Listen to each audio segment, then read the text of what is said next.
ku munsi wa gatanu hasohotse indirimbo abantu benshi bari barindiranye igishika hasohotse rap y'akajembegete, hasohotse rap ikaze, rap irenze, rap abantu bose bavuga bati iyi twari tuyirindiriye. Ni indirimbo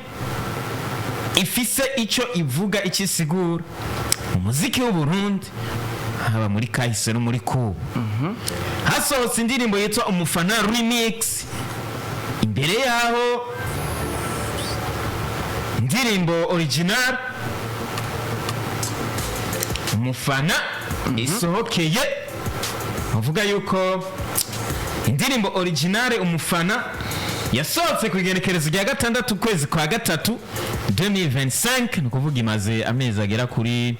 2 arenga kimisi igera ku 13. No munsi ku igenekerezo rya 16 hari ku munsi wa gatanu hasohotse remix y'indirimbo Umufana ya Bface on the floor. Indirimbo irimo abaririmbyi bagera ku 12, 1 2 3 4 5 6 7 8 9 10 na Bface agera 12. Indirimbo harimo Stamina kuva mu gihugu cy'u Rwanda cha Tanzania nko twababwiye. Indirimbo harimo Satb, harimo Passion muri Etoile du Centre muramuzi. Mahunda harimo Racine wo mu gihugu cy'u Rwanda, harimo 90, harimo Wiri muri Etoile du Centre, harimo Shani Queen, harimo Afisa n'umurundi, harimo Double J, harimo Rinoji, hakabamo na Mukombozi. Baririmbyi 12 bahuriye mu ndirimbo Umufana remix. Ni indirimbo ifise umwanya cyanye imara iminota 10 n'amasegonda agera kuri 6. Mu gihe indirimbo original Umufana yoyo imara iminota 8 n'amasegonda 29. Uno munsi abantu rero bariko baragereranya izi ndirimbo, bariko baragereranya imisara barapere baririmbye. Tutangurire nga indirimbo wayumvise gute Calvin? Indirimbo ni indirimbo imeze neza cyane. Indirimbo iryoshe, ubona ko yanateguwe n'umwanya, novuga ko bayiteguriye kuko bayagukoranya abaririmbyi barenga 10. Ikintu coroshe. Urabanza ukagenda ukabasaba ukabaha program, bakakubwira ama programme yabo, ukuvuga twe tubona indirimbo ngo imara iminota 8. Iyo ndirimbo yateguwe igihe kirekire. Ni indirimbo novuga ko yateguwe igihe kirekire kubera umaze kubona abarinzi bangana nk'uko bose bahuriye mu ndirimbo imwe. Ni ikintu novuga ko kidasanzwe. Kindi naco indirimbo imara iminota 10 n'amasegonda 7. Iyi ndirimbo afishe ya igisohoka canke cover ya igisohoka, abantu batango barimvye ati abarimvyi bose iyi ndirimbo igiye kumara umwanya ungana gute. Nimba umwe wese azoririmba umunota umwe canke iminota ingahe, twitege ko indirimbo igiye kumara iminota 20. Ariko niho Bface yaciye adutangaza, ahabona ko bagerageje kumanajinga umwanya. Indirimbo sikuvuga ngo imara umwanya muremure, ugerageje kuri abantu bayirimwo ugacuraba n'iminota imara, bagerageje gukoresha neza umwanya. Indirimbo hari abarinzi bamwe ngahaje nto kwigwa ndavuga ko byinshi nka 90 ni ibintu byiyo nta deba ikwiye kubaho. Ariko aho abarinzi batatu je shaka kuvuga ko ndashaka kuvuga Double J. Double J bwa mbere na mbere twese twari tuzi yuko azoza ahibongoza. N'abantu bake bari biteze ko Double J azoza arapa, ariko je ndibuka nimba la fois passée indi bitarasohoka narakubwiye ati burya Double J ari mu barinzi bazi kurapa, ndamaze kumva ama freestyle yiwe kandi urabona ko abishoboye. Ariko naje napfa kubivuga se niteze ko Double J yoza mu ndirimbo iri official agashamo imistari yiwe, ati niwe bya freestyle nyene byo kwiryohera. Ariko yaraje kandi yabikoze neza. Nimba hari imvyi batatu shaye bane muri indirimbo barafye neza, Double J ategezwa kujamo. Uwundi muri imvyi novuga ni Shani Queen. Shani Queen nawe nyine ari mu baririmbyi bon ndiko ndavuga abaririmbyi ntari niteze yuko boza barapa abaririmbyi bantangaje Shani Queen nawe nyene ari mu bantu twari twiteze ati uyu ubunye ni R&B nukuza ahibongoza nta bintu by'imicano nta marapa ndibaza yoza kubita nk'ubu muri iki gihe ariko yaraje nawe yabijemo neza yaserukiye neza igitsina gore canka kigeme bona ko yari mwigeme umwe ari muri indirimbo kandi yarigaragaje neza cyane aho ubona yuko agaparti kiyo canke verse yiyo ugiye kurana ku ma réseaux sociaux aho bagiye bashima ati Shani Queen aracari mu bwabundi ahubwo naduhe nabanda yaduha naduhe n'ingoma yiwe basi ya rap undi muri ivyo gihe gatatu novuga ninde muri ivyo wa gatatu novuga ni Linoji rero Linoji abantu benshi bamumenye aza ari umuraperi yatanguye ari umuraperi ariko hagera igihe ashaza mu yindi style tubona umenga rap ariko ayiheba bukebuke Linoji asi ku kintu ca flow canke ukuntu yinjiye sinobivuga ko cyane Linoji nakunze ukuntu yanditse muri indirimbo tusabe tuvyemeranye Linoji ari mu baririmbyi batatu ca batanu mu Burundi babaza umutwe mu kwandika Linoji arabaza umutwe no muri indirimbo bana ko yaranditse amajambo yumvikana amajambo nyine wumva ko ari aga story gatoya kandi wumva utegerezwa atanguye utegerezwa kuzimya ari uko wumvise ahejeje nagakuru kabandanye ibihe bituma n'indirimbo za Linoji nyinshi abantu bazumviriza kwa n'umwanditsi yandika neza abandi je mbona navuze nantife ujyaye nta deba Willy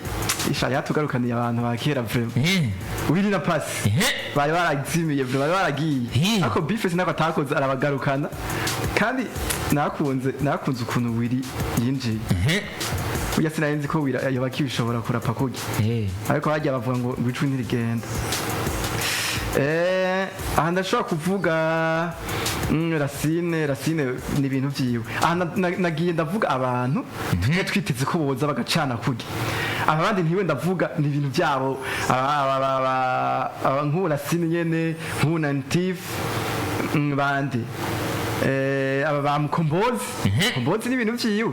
kandi yaje muri ya style yiwe nta kintu ko yahinduye no kwandika ni bya bintu byiwe buri jembo ya novuga abo nibo nashaka kuvuga ko bavuga ko bacu ko nta hinda biteze yes niko bimeze nice shajyawe ibintu byo kurapagura aho hagiye uhora ubyumviriza canke yego rimwe ifatira kanya reka dushimire Bface ku ndirimbo yiwe Umufana remix yatuzaniye ofete nitwe tubiteze gucyaye tuka big up sana Bface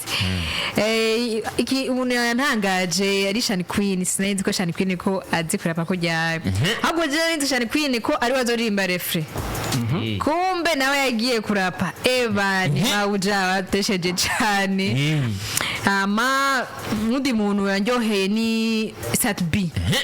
Satbi hapo yiwe bana imeenda safi sana kabisa nararyohewe ni rap ya Satbi mama ndio nari nkumbuye umuziki ni Pasi siku mingi ntamwumva hariyo Willy twaramwibagiye vraiment ari wantu twamaze kwibagira ariko aragaruka abo n'abantu Bface yatuzaniye twe dukumbuye twumva amajwi yabo twarayumvise big up sana Linoji singe ndamwumva aririmba rap namenye kujya ndimbo legend rap sinenda yizi yiwe Linoji yaje ari umuraperi kandi abizi kwete Linoji azi ko yigitse kuja muri Umufana Linoji yaragiye muri Umufana gusa ntiyari mu bantu bakunda mu ndirimbo za Umufana ntiyaza cyane ariko yari muri team genda yagushira muri team yiwe aba yakubonye ko kufise talent nenda muzi kuri legend hasi rero gero ufise rap wow kumara bishoboye arabizi ego undi muntu ari kumva kera yari undi twande Natif nero kumumva kera naramwumvise ndaryoherwa ariko akundi nyene ntigeze ahinduka undi muntu wo muri Tanzania Stami bana nawe vraiment niwe yatanguye abo n'ibintu byabo atuka mbona ngo yuguruye umwango staff sana kabisa tumeenjoy ubundi muntu yanesheje ni Mkombozi ninge rero gahera Mkombozi yaratwishe ngo mukure musiripe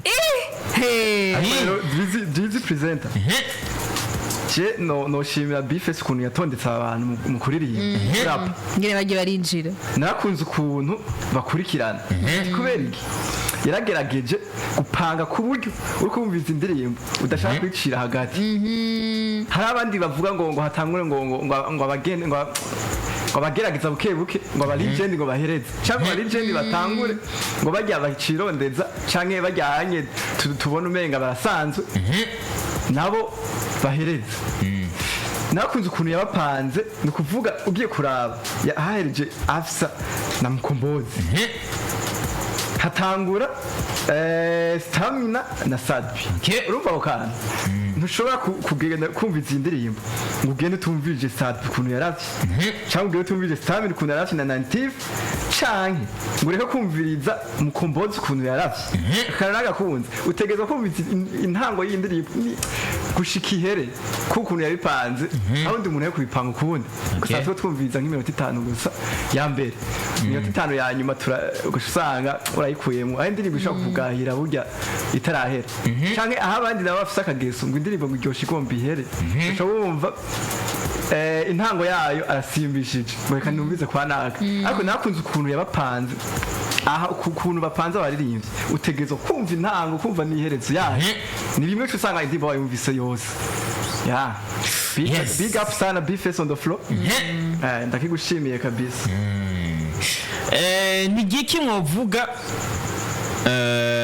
kuri iyi ndirimbo ni giki mubona igiye kumarira abakunzi b'umuziki ni giki mwovuga igiye guhindura cyane cyane mu mugwi wa hip hop ni giki gikwiye gukorwa n'abandi baririmbyi kugira iki kintu canke iyi challenge ya Bifes on the floor tubone ko giyibandanya mu gihe hoba hari ikintu ciza izaniye umuziki w'u Burundi. Nice. Cyambere nuko habayeho ubumwe bo kuja hamwe bategura igikorwa kimwe nayo ndibaza ni peace mu baririmbyi mu mugu w'abantu ba hip hop antuka felicitation narabiryoherewe cyane n'inyigisho ku banzi baririmbyi nubwo batoba bari hip hop bari muri izindi bashobora kwiyunga hamwe bagategura igikorwa ciza uko si bose bakunda hip hop si bose bakunda rap harimo abana si by'iwanje mugabo nabagiye abandi baririmba kwa kundu abandi bakunda abafana indimo baririmba abafana bako bashimira abafana kandi bongera nabo nyene bishimira aho bavuye ugeze no musi barishimiye bongera bashimira n'abafana bisigura uyu muziki bawukoreye abafana ba hip hop nabagiye abandi rero bayita gute ni R&B ni amapiano reggae hari ego bagiye barimba izo ndirimbo nabo nyene nibiyunge banezereza abafana babo kuko umufana agira abaririmbyi benshi akunda uyo bakunda nawe yumvise babaririmbyi biwe biyunze hamwe bakaririmba indirimbo antuka baba baryoheye umufana ego donc nabo nyene bo kwiyunga nkuko rap babikoze bakaririmba indirimbo ni ikintu ca mbere naco nyene co nezereza abafana. Calvin, ikihe kintu iyi ndirimbo iza kudusigira nk'iterambere mu muziki w'u Burundi? Ikintu ca mbere iyi ndirimbo nakunze canakundiye Bifes ko yarakoze ni Bifes yaheze igihe kinini yakunda kwidoga abarimvyi b'abarundi ngo bahuzwa ngo n'amacinya muzobona gake ngo bahuye ngo bakore collaboration nibazuye ko yabibonye ataramacinya yonyene yabahuza hama ikintu indirimbo igiye kuzana muri hip hop tuvyemeranye hip hop yacu yari isinziriye muri iyi minsi abaraperi baca ukuntu bamenga bamwe bakora babitoka buke abandi twari bunebwe rap muri make yari isinziriye ikintu ca mbere na mbere ngiye kuzana n'akararo kari hafi iyi ndirimbo kuva isohoze abaraperi bamwe bamwe batanguye kwerekana yuko bariko baraza bagomba basohore nabo nyene batanguye kuzana amakava n'iki ndashobora guhera kuri Kingorongoro nawe yaciye asohora sinzi ko no kwita ko kava ariko yamenyesheje yuko agomba asohora indirimbo aha ni nyuma yuko iyi ndirimbo umufana remix isohotse Fabulous Vacation Boy aho abafana bibo benshi ariko bamwidoga ati none wewe uri mubiki uri hehe ko tutakumva nawe yaciye agaruka ati ngomba ndabahe indirimbo yitwa ngo dukunde kurima ariko iyo ndirimbo umvije titre yayo gacura ofete yaciye afata hatu vest hari mirongo mike yaciye ashirako kuri Facebook yiwe indirimbo kuntu itangura ugiye kumviza titre yayo ugaca wumviriza nayo majambo makeya yanditse ntibijanye ahubwo ashobora kuba agomba gukoresha iryo jambo dukunde kurima ashaka kuvuga mu yindi context ashaka kuvuga ikindi kintu kuko ugiye kuraba ayo majambo yanditse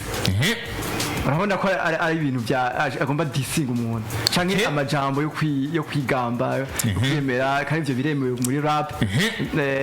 abarapere benshi urabizi indirimbo nyinshi ni kwiyemera kudisingana ibintu nk'ivyo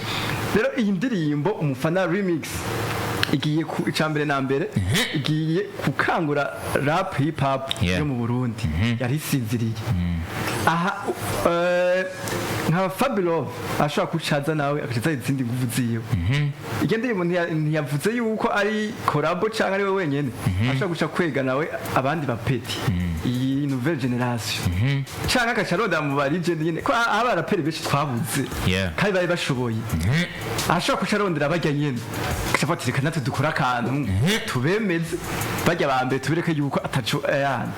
atacatari badusumbiye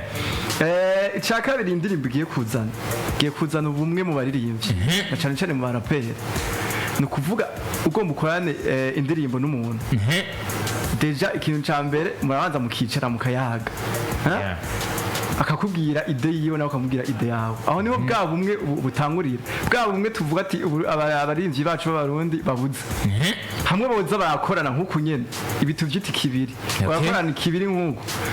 hazobaho kwa gufatana mu nda ko baririmbyi bacu cyane cyane muri rap aho tubona menga abarapere bacu ikintu ca mbere na mbere kudisinga na canke diss track menga bazishiramwo inzigo umenga babifatanye umenga ni ibintu biri seriye aho abandi tubona umenga abandi ukuntu tubizi badisinga ugasanga mugabo ku mugoroba bari quelque part ahantu basangira akantu bahana amachance bahuye ariko twebwe ngaha beshi suko beshi umenga bazirana nk'iko nakagomba rero iyi ndirimbo umufana igiye guhuza abaririmbyi wewe waruzi yuko 90 na B-Face bakwicarana yako baravuganye ama barakorana indirimbo imwe ni ciza kindi iyi umufana cyangwa gukorana kw'abaririmbyi benshi bizana tukaba twifuza ko B-Face on the floor boduha collabo na Fabulous yo noma sana ariko ntacyo reka turindire turabe kumbure niyo ari kumushira muri iyi ndirimbo nyine byari kugenda ariko twitega yuko tugiye kuronka video mbega video y'indirimbo yoba ikenewe cyane yoba ifise n'ikindi kintu yoba ije kongereza muri entertainment cyangwa muri visibility y'indirimbo cyane iyi ndirimbo nyene ni indirimbo ya audio gusa abantu bakeneye kumviriza ibyavuzwe kurusha kubona video nibaza ko ikenewe kubera hariho audio hariho na video ibintu bitandukanye yego baraduhaye audio tumenjoy na muziki tushaka na video nayo hari abakunzi ba video hari abakunzi ba audio abakunzi ba video turindiriye video nayo nawe uri umukunzi wa video cyane Calvin video hari icyo zo gufasha muri iyi ndirimbo ikintu cya mbere na mbere burya indirimbo ijana na video indirimbo izwi n'amategeko indirimbo ibiri official indirimbo z'abahanzi bakomeye indirimbo ushobora kuvuga ati ni indirimbo yikwije indirimbo igizwe na audio ikagirwa na video ariko kenshi muri rap hip hop maze ko rumenga ama video ntibayakonta ko cyane yeah rap hip hop ikintu ca mbere baharura ko n'amajambo ari mu yo ndirimbo ni beat bakoresheje ikintu ca video yego sindayase ngo video ni ngo nikenewe irakenewe mugabo indirimbo mwe nizi keshi na keshi usanga indirimbo usanga zifite ama audio gusa keshi twumviza ubutumwa ntituraba ngo abarivyi bari bambaye gute ngo bega ngo hari ngo video vixen ngo bameze gute oya indirimbo nkizi na video vixen zikenera niyo mpamvu indirimbo mbona yego gukora iyi video ni sawa ni bien twobishima ariko naho iyi video itoza iyi ndirimbo ubutumwa burimwo nubwo kumviriza subwo kuraba yes nuko bimeze hari ibona yuko abaririmbyi benshi bagiye bashiraka ama commentaire hari twavuga nko muririmbyi Rinoji umvukura avuga ati abi wanje mwese muze hano shira kutu emoji ubona yuko umuririmbyi mukompozi Lucifer yavuze ati abafana banje mubahwe kureni musiripe bivuze depite ni mukompozi nako Racine kuva mu gihugu cy'u Rwanda yavuze ati abavandimwe Rwanda Burundi please Burundi please Tanzania abavandimwe ni Racine ubona yuko abandi benshi bagiye bashirako ama commentaire ni benshi cyane hari yona ko Mr Yasin avuze ati Shan Queen hejuru cyane bana hari turafise commentaire ya Hitop TV Rinoji Double J na Double J twari tubakumbuye muri Hitop TV bana ko ama commentaire ni menshi abaririmbyi hari turabona Epidey winner nawe yashize ko commentaire hagati bombo clat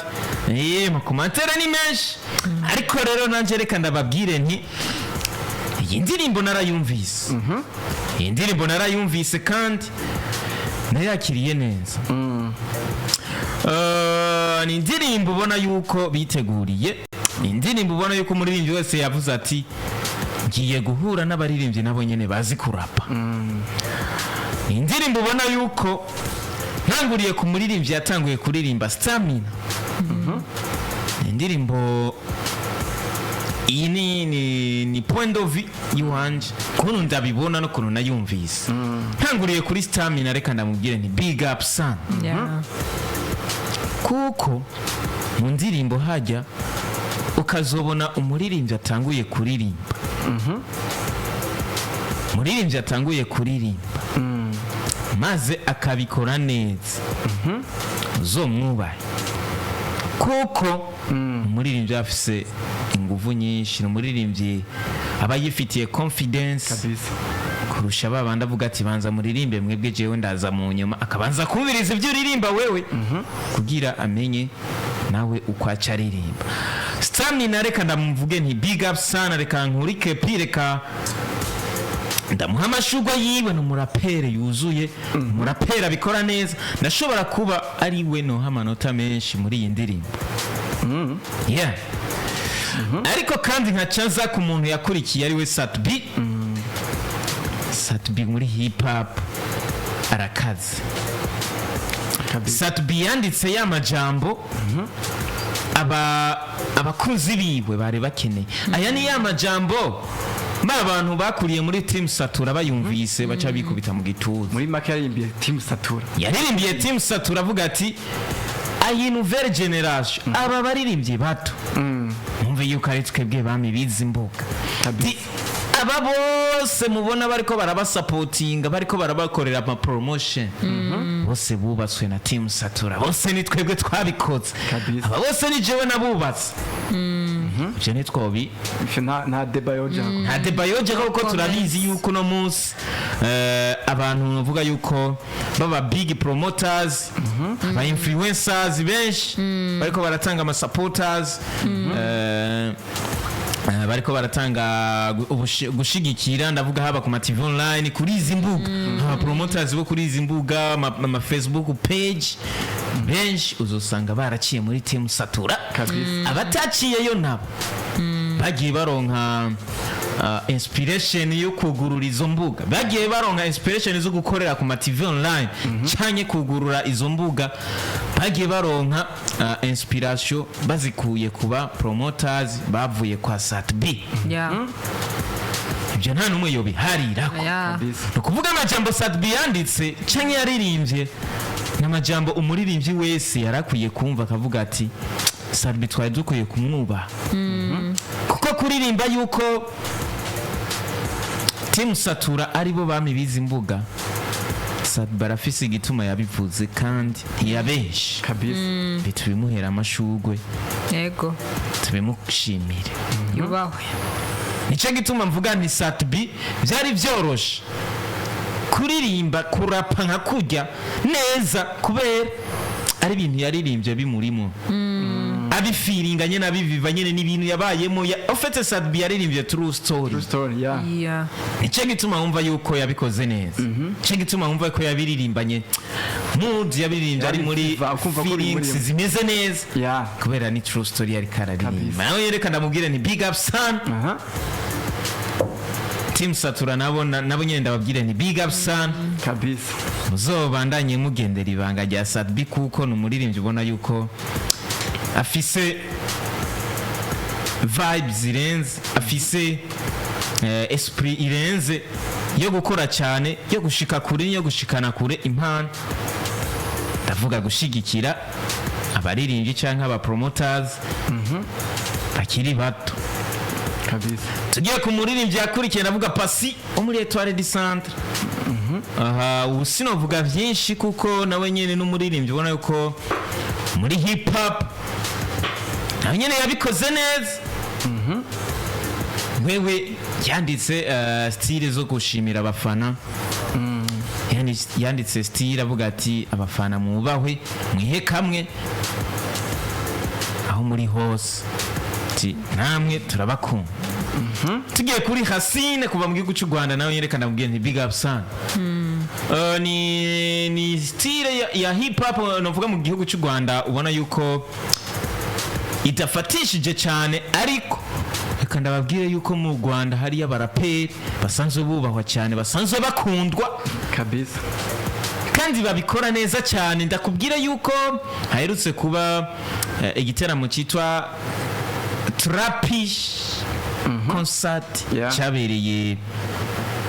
cyabereye hariya kuri World Beach avuga yuko ni igiteramo abantu bose bavuze bati tugiye kuraba hip hop y'u Burundi n'iy'u Rwanda turabe mbega ni bande bayoboye iki giteramo twarakivuze ko ibintu byinshi iki giteramo twaravuze yuko abaririmbyi bose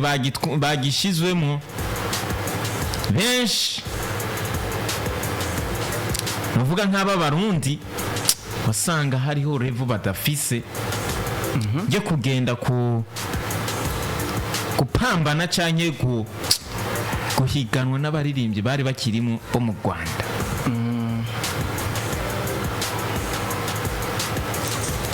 ni igiteramo ubona yuko cyabaye abantu benshi bakinyotewe ni igiteramo ubona yuko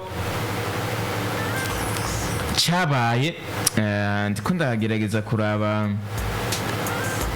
cyabaye ku igenekerezo rya 30 z'ukwezi kw'icumi hari muri 2021 ni igiteramo ubona yuko habayemo amajambo menshi kuko urabona yuko abaraperi bo mu Rwanda baraje barashishura fresh bene kubwira yuko n'abaraperi bo mu Burundi sinobihisha kubivuga umuririmbyi abaririmbyi bo mu Rwanda barabakubise baraberetse yuko rap yo mu Rwanda ikaze ba Ish Kevin ba Bushari barabikoze neza ariko nkaca mvuga nti biravana n'abaraperi basanze ngaha canke biravana nabo bashize muri iyo Trapish concert kuko ndibuka muri Bifisi yari ahari ndibuka Fabirov ndibuka mu bakobwa barashizemo ba Big Cobra ndibuka barashizemo ba Davis Morales ndibuka barashizemo ariko reka mvuge yuko abaririmbyi bashizemo muri rya Trapish ntibari babiyumviriye ko neza kuko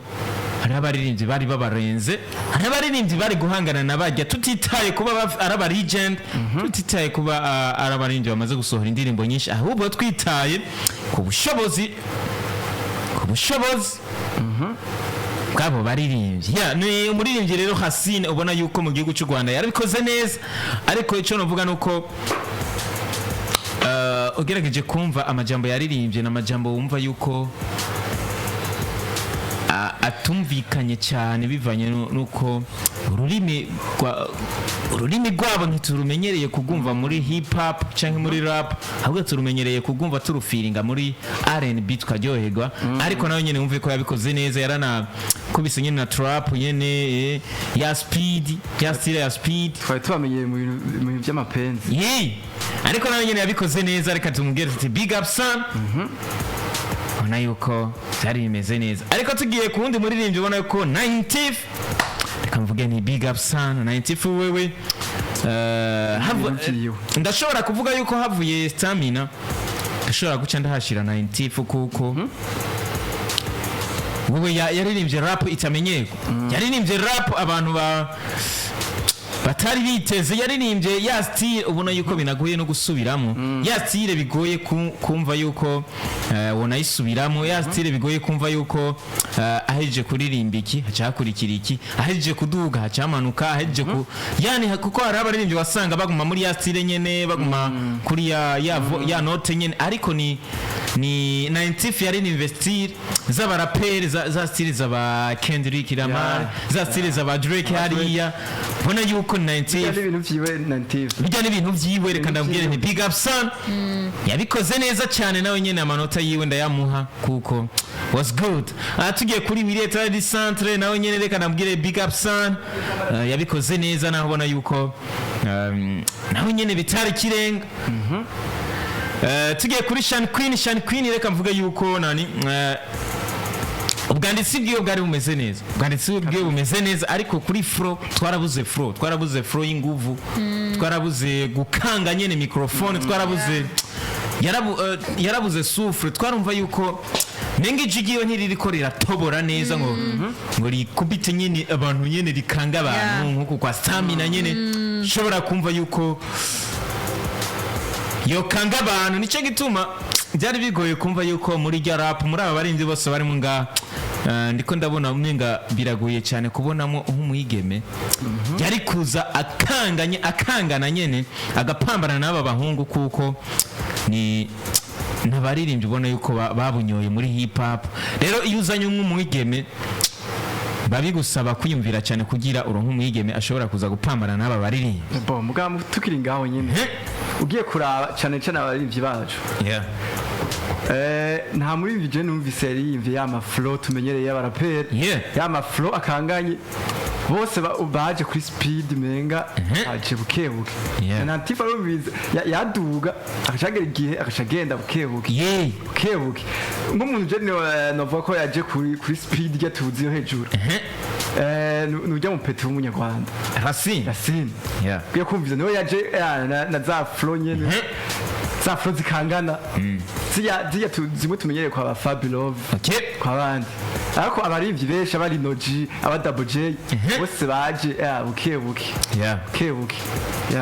Nuko bimeze, ubona yuko Shan Queen nawe nyene wabikoze neza, ariko hari hakenewe flow zirenze izindi. Ndibuka yuko hariho hip hop yigeze kuririmba indirimbo imeze neza irimo na flow,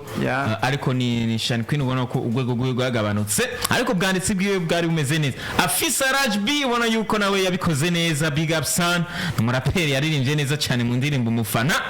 Double J lyrics ziwe n'umuriro fire. Double J yaranditse lyrics zimeze neza zirenze. Double J yararabye neza, Double J yavyifashemo neza. Double J reka nabwire nti big up son, wabikoze neza. Ariko nkacavuga ni nkizi lyrics yaririmbye iyo zica ziba lyrics za ririmbwe na Fabilove, canke zaririmbwe n'umuririmbyi yitwa GQ niga byari kuca bibi bindi mpava ndakagaruka kakandi kantu ariko rinoji ni rinoji ubona yuko twamaze kumumenyera muri izi style za R&B abona yuko biba bigoye ko muri hip hop twomwumva nyene nka rinoji nyene tukaja muri mood nyene y'ibintu ariko araririmba kuko izi style ziwe zandatumugaje izi style zo kabisa zo kuririmba yetuza seravi izi style ziwe zatumugaje muri hip hop novuga yuko hariho iyo touch ato avuga yuko atashitse ko neza mugabo nawe nyene lyrics ziwe zari zimeze bien sana kanabwiye nti big up sana mkombozi yahereje neza yanditse neza wewe turabizi amashi nayiwe mkombozi yabikoze neza byari biri good byari biri fine wow kandi ndamuhama amashugwe yiwe nawe yabyifashemo neza kabisa reka rero ikintu ngomba nkore hariya kuri Facebook mwumvise ukuntu navuze mwumvise amadetail natanze mwumvise ko natanze amanota shaka abantu bagera kuri batatu ba telefone canke abandi nabo hariya kuri Facebook mwandike mutubwire muti ngerageje gutondeka ukuntu baririmbye ndabona ku mwanya wa mbere dushobora kuhashira umuririmbyi ibintu namwe mumbwiye uko mwabyumvise si kuvuga ngo jewe ndumujije oya namwe murashobora kuba mwabitahuye ukundi mumbwire 67310 nariya kuri Facebook wandike utubwire allo oui ni ça Sava? Ninde tuvugana ari he? Ego, Mukanyosha ni bon. Sava? Hip hop wayumvise gute hariya ya Bface ninde uhamanota? Jana reko ndabakurikirana numviriza. N'umuntu akunda umuziki by'umwihariko hip hop. Yeah. Ari amanota ko muratanga hatabiye tu. Amanota Muriko muratanga kuba ririmbyi batayakwiye. Bavuze byiza gusa mbega nta biba koze no by'ukuri ugiye kumviriza ari bavuze na sije bariko bararirimba. Ya kuri lyrics na sije vuga twumve. Umufana yari indirimbo yo guhayagiza umufana. Okay. Injira kuri Stamina agitangura flow y'urimbo yeheza wumviriza. Ibintu byo kwitapa cyane gusumba uko yo hagaciro umufana. Okay. Tugiye kwa Satbi. Satbi harimo amajambo avuga. Agaruka mengo agiye guciza babandi ahubwo bamusirana hahandi yashatse ko bamusira.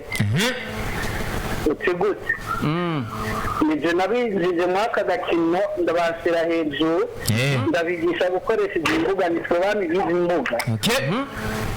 Harimo ibintu ugiye kumviriza neza nimwasorongoye mwaba mwazanye n'amarangamutima kuri mwebwe. Iki gituma dutanze umurongo namwe mugire icyo mubivuze aho nahanyu namwe. Byukuri reka nsindire kwa Double J. Double J yavuze araririmba byukuri tumumenyeye muri hip hop. Dozi we ribo. Mugakoreshe kumuraba usanga indwara abantu ari kumwe muri nabo muri bifu kandi size yari umufana ntorera n'ahantu yavuze cyane ku mufana uretse kuva zitizi paka bijeye ariko yaravuze ati abafana banje ni mwebwe mwankuye GTG mu manukane Bujumbura nakubwiye kuko nabikurikiranye reka tujye kwa Mukombozi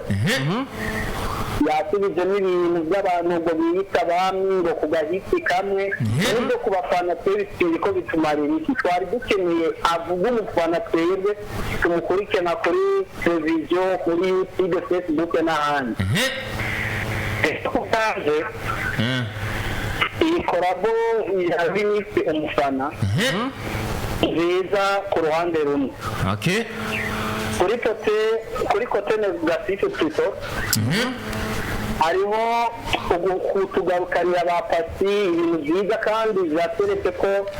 bafite kominyo urundi ruhande harimo amajambo harimo n'ibindi bintu by'ukuri ugiye kumviriza neza uza gusanga harimo fedese kuntu ego kubwanje nuko Amerika turindire Bafabiroze Bakingorongoro n'abandi nabo turabizeye ko bazafasha. tugushimiye cyane kuri uwo mwihezo wawe ariko nawe ntutubwiye ati ninde muririmbyi nawe ntatubwiye ati hariho umuririmbyi nawe yabyifashemo neza bivanye duciye kuri sujet tukagenda ukuntu yaririmbye ariko reka nakubwire ndibuka Bface on the floor ariko aratanga challenge y'umufana yaravuze ati ikintu cya mbere nzitwararika kuraba n'umuntu yakoze challenge umuntu yanditse lyrics avuga ku mufana ariko tubyibukanye ko mu ndirimbo original ya Bface on the floor nawe yarashizemo ibintu byo kudisinga yarashizemo ibintu byo kudisinga nicyo gituma ku ndirimbo umufana challenge ujya yayitsindiye yaririmbye ku mufana gusa ni nacyo gituma yatsinze ariko kuri iyi remix tubyibukanye neza ni Bface on the floor atigeze avuga ati ntituzi ko abaririmbyi bose yababwiye ati muririmbe kuri sujet y'umufana nico nagomba mvuga yabahaye challenge kandi nabivuze mu ndirimbo original Bface nawe yarashizemo DC yaririmbye umufana nicyo gituma bigoye rero kumva yuko umuntu yaririmbye ibindi ataririmbye hayagize umufana nicyo gituma bigoye kumva yuko yaririmbye osije kuko Bface ntiyigeze avuga ngo namwe mukora iyi challenge ndabahaye suje yo kuririmba muhayagize umufana gusa yabahaye challenge gusa wese aragenda arandika ibintu bigenda neza nuko bimeze je nibaza cyo kintu cyo kuvuga ngo osije ico nikibaho niyo mpamvu indirimbo igira ibitero bibiri canke birenga indirimbo niyo cuhera ku gitero ca mbere kuvuga umufana mugere kushaka uvuga wa mufana nyene iyo ndirimbo ni hamuco ngo indirimbo ngo irabishe cyangwa indirimbo biragamye indirimbo bajya bose nibaye kuvuga ngo bagaririmba umufana wenyene indirimbo ashaka kwinjira uri kuvuga umufana canke avaye kuvuga umufana ugatangura ukiyemera nkuko bayivuga ukivuga wenyine nkuko mugenzacu umukunzi w'umuziki aje kuvuga ngo batangwa ngo bishira hejuru ngiki kandi cyo kiranga umurapere bro cyo kintu cyo kiranga umurapere kuba batanguye bishira hejuru bashatse kubanza bakomeze ka karanga mutima ka rap ko kwishira imbere kuko umurapere wari we wese kuri we n'umukingi indirimbo yiwe asohoye avuga ko ari umukingi rero kuba abantu baje bavuga ngo bagiye osije ngo ntibarindye umufana ngo babanje kwishira imbere bo sinavyita kwishira imbere ntibagiye kandi osije ni kurya nyene bikorwa ntiwoga umuririmba ku kantu kamwe gusa indirimbo yose ngo ihere bashatse kuvanga ariko igihe sije nyamukuru warumva ko bako baririmbira umufana nico twashaka kumviriza yes nuko bimeze ariko rero reka ndakubwira ikindi kintu ubona yuko twari dukeneye indirimbo ya Bface on the floor kanabwira nti big up son warakoze ide nziza waragarukanye hip hop muri mood mu bantu ariko ikindi kintu nagomba mvuge Mr Calvin turakeneye muririmbyi nka Fabirov nawe agira icyo akoze kuko hip hop ni kudisingana hip hop nyene biremewe muravuga ariko hariho aho utarenga mugabo kugira nyene industry nyene igume iryo turakeneye uburyo turakeneye nka Fabirov yari guca afata nawe agatanga nka challenge nawe agashiramo nawe abandi baririmbyi ndavuga agashiramo nk'aba upcoming akaba iyo challenge bagakora nabo maze ibintu bikagenda neza cyangwa Fabirov nawe agategura ikindi kintu kumbere twabonye ko nawe agomba kore agomba sohora indirimbo nawe nyene nituzi target afise ariko ubona yuko Bface on the floor ariko aramujyana ibintu ubona ko Bface on the floor ariko araba visible cyane ariko araboneka cyane mu muziki kurusha Fabirov kandi ibi byose Fabirov ariko arabibona ntituzi gituma ari mu gacerere ni kwa kundi nyene umuntu aguma avuga ati Agent King jewe ndarenze sinokora ibyo yakoze sino ja muri competition nuje ariko wumva yuko ubu uri kuratakaza ibintu byinshi uri kuratakaza visibility Bface on the floor fois passé nabonye igihe Meranini Boy na DJ Fernando bavuga yuko bavanye hari mishwamirano bavuga bati bariko barashwana indirimbo bariko barazifuta ku ma YouTube bariko Bface on the floor yavuze ati nanje ndafise karirimbo twasohoranye kera reka cyenda gashirako kijya bacita guprofitirande zose yaranabivuze mu kiganiro avuze ati nyene najanye n'umuyaga na profis umuyaga uri kurahaba erega ubundi rap hip hop igizwe n'ibintu by'ama challenge aho umuraperi umwe atanga challenge abandi bakayiza bakayidugirako twico kintu turakibuza ati gute ndashaka guha akarorero kuva na kera byatanze kera Nantife yatanze challenge abaraperi bamwe barayikora abandi baca bazana bya bintu ngo yaje ngo untegeka nkande unawe nshobora gukora ako kandi naho bipfira niyo mpamvu abaraperi bandi ushobora gucika intege Fabirov yazanye yindi challenge ya master ni bangahe bayikoze yakoze abaraperi batarenga nka batatu cyaba tuvuge ko peut-être byaciye bimuca intege ako kantu ko kuvuga ngo nukugara nako uje nkakora challenge nakampaye ngo cambone kumenya ndi musi yiyo ako niko gatuma rap idatera imbere igizwe n'ibintu by'ama challenge wewe gushiramo ubundi ashiremo hama turonke natwe ibyo tuvuga ati naka yabishoboye naka yagisuku n'abafana baryoherwa bagume bumva rap mu matwi yabo nuko bimeze ubona rero yuko Fabirov yavuze ati nanje vuba cyane ndaza n'indirimbo nise dukunde kurima ubona yuko Kingorongoro nayo yamenyesheje ati nanje vuba cyane ndaza n'indirimbo yitwa Bisesago na baraperi ubona ko bagarutse mu gakino hajya Bface yabakanguye twe n'ivyo twadushaka ariko kandi ni indirimbo yasohotse muri weekend